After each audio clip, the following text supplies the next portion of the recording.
Okay, good afternoon, everybody.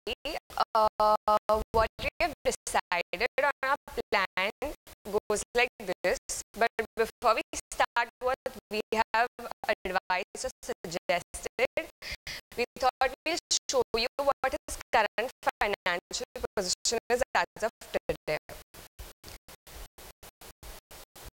So as we all know, his total income is, this all we are doing on per monthly basis,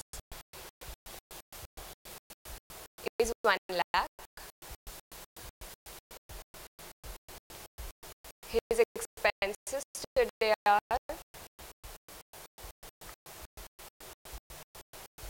78,000.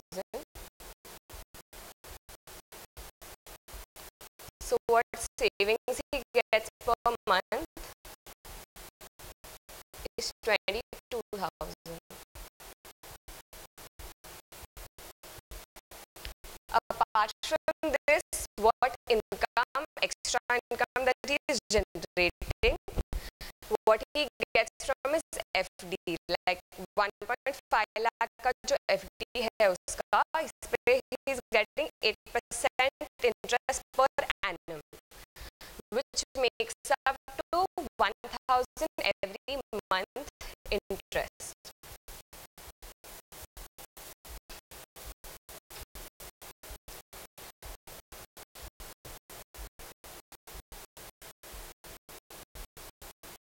So we taken total savings of 23,000 per month,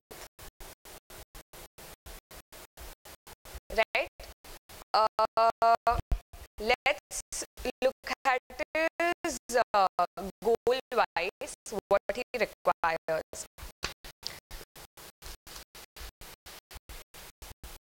Okay.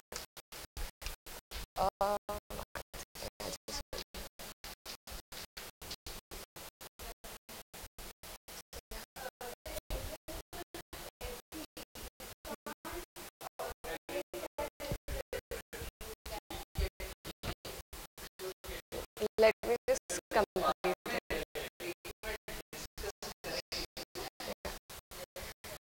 Okay, so starting with insurance.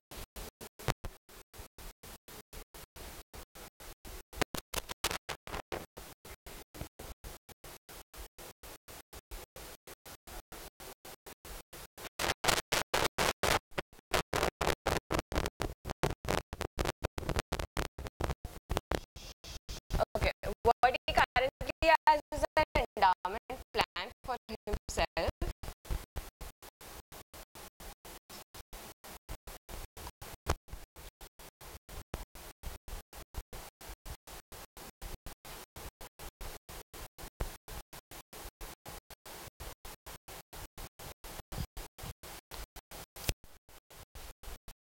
Which is of 2.5 lakh, right?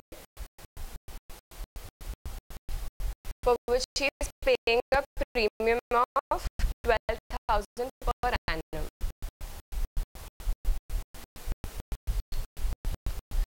So what we have suggested, since this is a 15 years and which is taken in 2005, supposed to be completed in 2020. So he has approximately 6 years left as of now. So what we have suggested in this place, he has a endowment plan which is a life insurance product for himself. So he's covering his life. And since he is the breadwinner of the family, it makes sense to keep this. We wouldn't surrender this policy for the same reason being that surrender value wouldn't be a substantial amount, and in place of taking a term insurance and surrendering endowment, he's going to suffer losses at the end of the day. It's not going to be very profitable. So instead of that, what we thought, since he doesn't have any health insurance, the family float a policy for all three of them. For a sum assured of 5 lakh, we aren't very sure about how the premium would be calculated on like we don't know how the premium would be exactly, but approximately taking it as 1,000 per month as the premium. That's what the approximate figure we have assumed to be taken today. So what he should do is take a family float of 3 of them, which covers all of them. Makes sense to take family float to all 3 of them are covered, and he doesn't have to spend by taking an individual medical claim for each of them. So that's about insurance.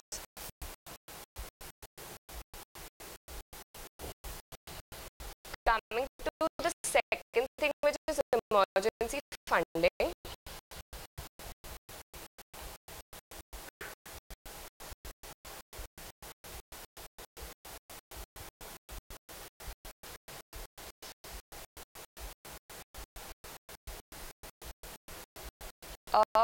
What we do in emergency funding, we usually take approximately 3 to 6 months of the monthly expenses, which would say come up to 90,000 to 1.5 lakh or something, taking 30,000 per month expense. But since he doesn't have so much of savings, what we can, the best product for emergency funding would be a liquid fund.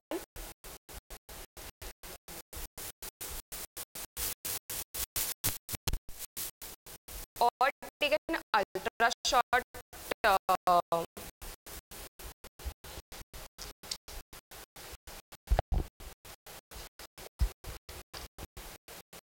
or take an ultra short term fund.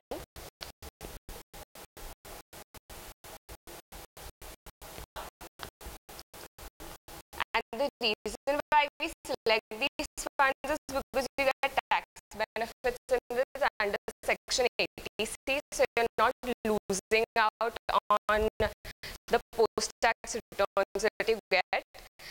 And it is easy. Liquid fund makes sense to take for emergency. It's going to help you out.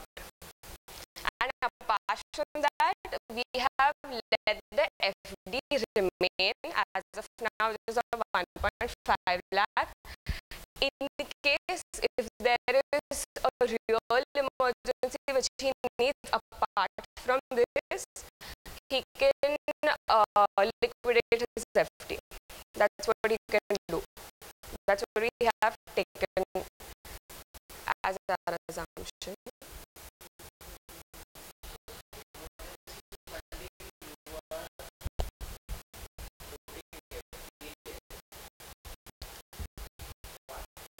No, FD is like the last resort we have taken. For right now, we have kept liquid fund and amount I'll come that to later because we've allocated section wise. Okay, after that, coming to his goal number 1, his priority, which is retirement.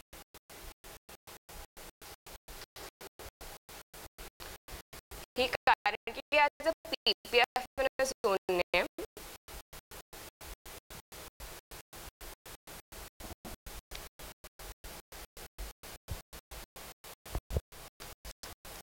In which he is investing, I think, 5,000 per month, right? Yeah. Yeah, which is only for himself. So what suggestions we have given him here is, he should start with a PPF account for his wife by investing, say, around 2,500 to 3,000 a month in the PPF account, which is because PPF, what we believe is an excellent instrument when you want to take a goal like retirement in your mind. It's very safe, fixed returns, and it's government secured also, so no issues that as such. Coming to the amount that he's going to actually need at retirement planning, what our corpus suggests, they need 2 crore, but according to what calculation we have come up with, at the age of 60, he's going to need approximately 48 lakh rupees at the age of 60.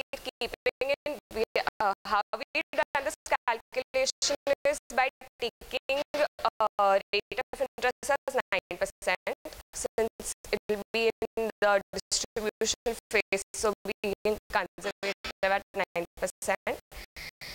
and inflation at 7%. And the expense what we take in post-retirement period is 80% of the current. That is 80% of 30,000 a month. So what he would need to corpus as 60 is approximately 48 lakh. Now, since you want to accumulate that 48 lakh by 60, how much you need to invest today for that, which comes up to approximately 4,000 a month.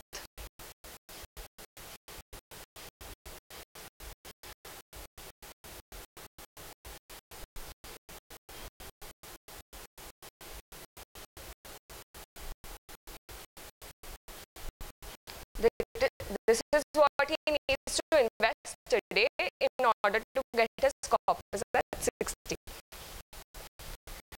So how do we do this? Is we've taken the 15% interest rate, so we can invest into mutual funds, which are equity linked like ELSS schemes, or he can, if he doesn't have into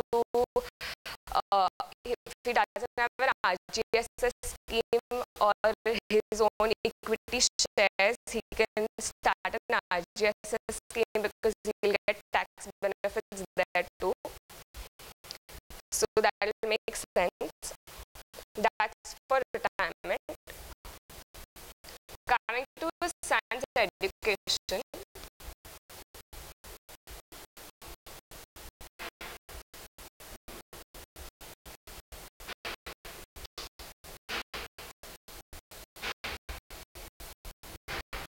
okay, so for education, which is going to be from now, it's at 21, right? So we have 12 years in hand. The cost of education, higher education right now is 10 lakh. At that time, it is going to be 22 lakh 50,000 odd figure. So coming to how much do we need right now for that, start saving right now comes up to 66,000 a month approximately. That's what they need to start saving for right now to get that corpus at 21. So how do we do this? Again, for this we thought about splitting it into 2 parts. What they can do 3,000 per month ka SIP into any equity link scheme.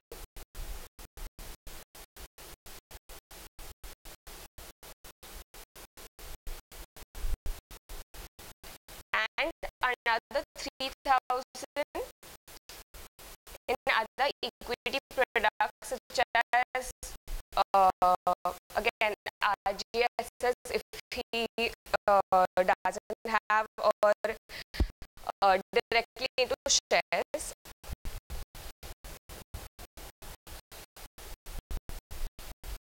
That's what we can work out with the client depending on how much risk appetite he is ready to take. Since it's a long-term goal, we've thought of keeping it more equity, and since he needs a huge corpus too.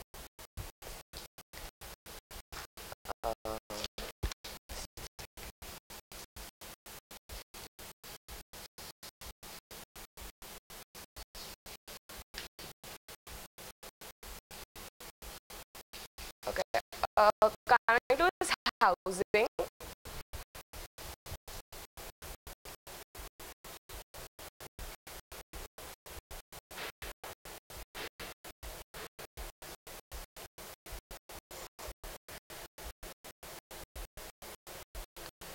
currently he has a loan of 35 lakh, out of which outstanding is 29 lakh.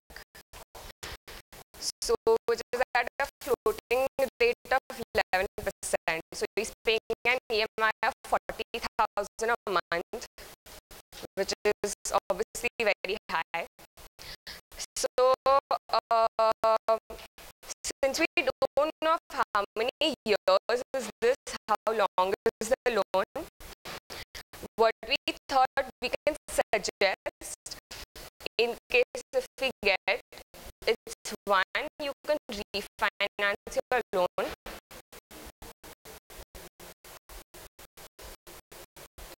with another another bank who is providing at a minimum rate than this, if it works out to be a better position than this. And second, what he can do if he has funds, or somehow if there are any windfall gains or something like that, he can prepay the loan if there are no additional charges involved. You have to work out on that depending on how the policy is working. There are two possible cases that we have come up with. Apart from that, I think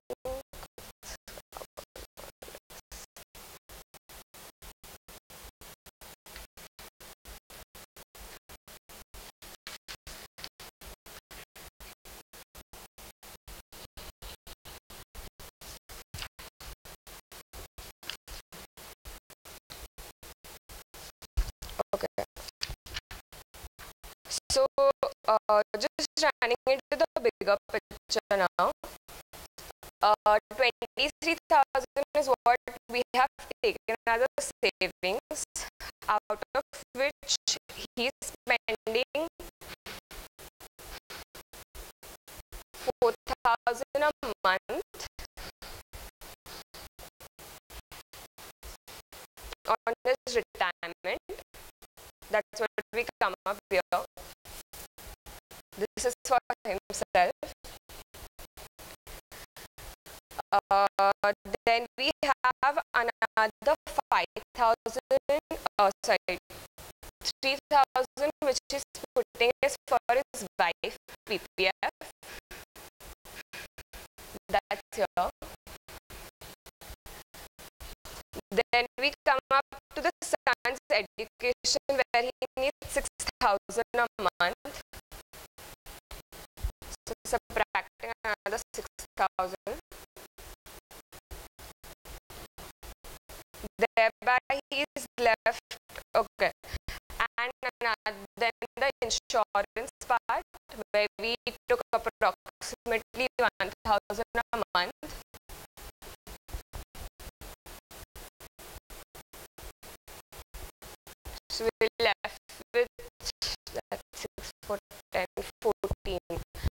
So like with approximately 9,000, this we expect him to put totally into his emergency fund here, and apart from obviously it is a very less amount, he needs a bigger amount. That's why we decided that in case of any crisis, he would decide about liquidating his FD, because since he is a salaried employee and in a private sector, assuming that the risk factor is lesser, that he wouldn't be needing so much of an emergency fund, we thought that right now we'll put this 9,000 totally into liquid fund, where he gets approximately say 16-70% returns, which is good, and he gets tax benefits there too. So in total, this is how our plan works out, where he covers all his goals and even his emergency funding. That's it. Thank you.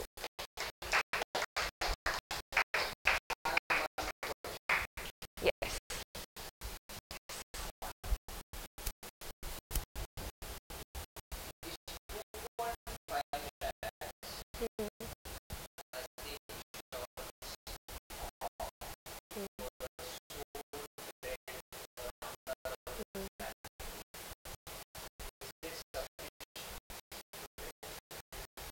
I agree it's not sufficient, one.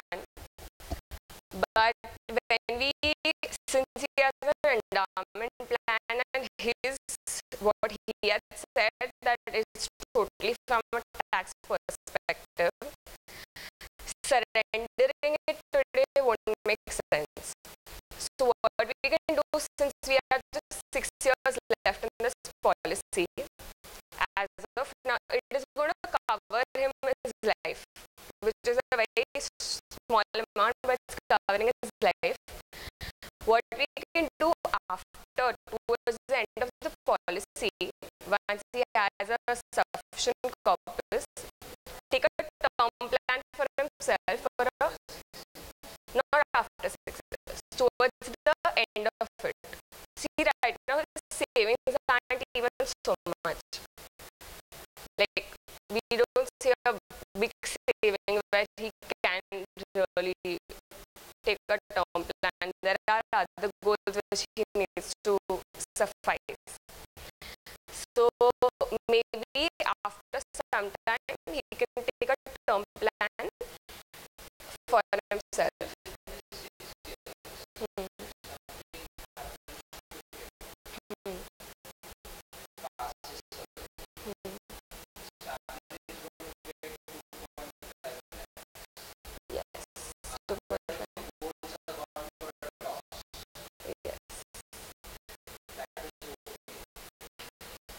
That is not okay, not really for a toss, not all of them.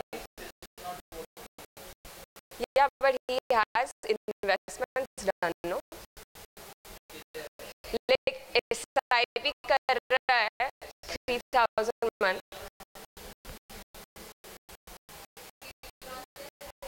If he's not, yeah, but then he has his PPF. Then you have to break the PPF.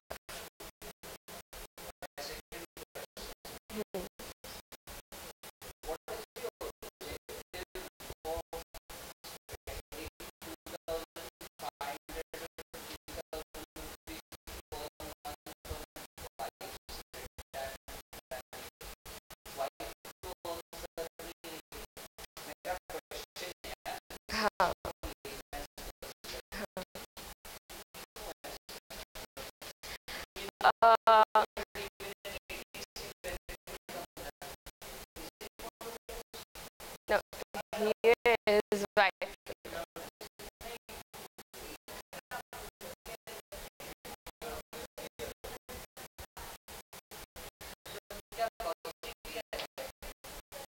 सी अगर आज वो नहीं है, उसका wife का PPF चल रहा है, so मतलब like I was saying, if today is not that.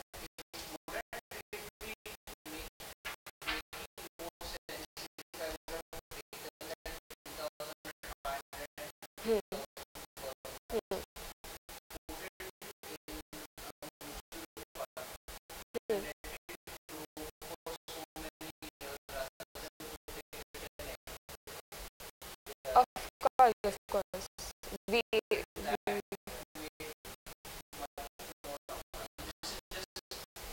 yeah. See, that was just a suggestion which we found in so much time. So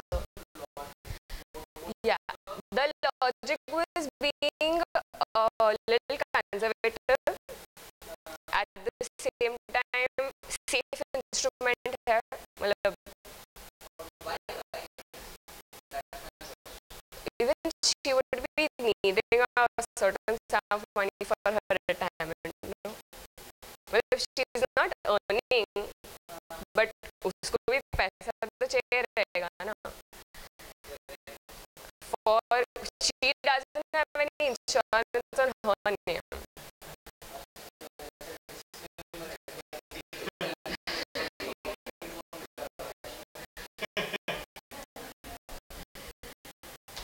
So that's the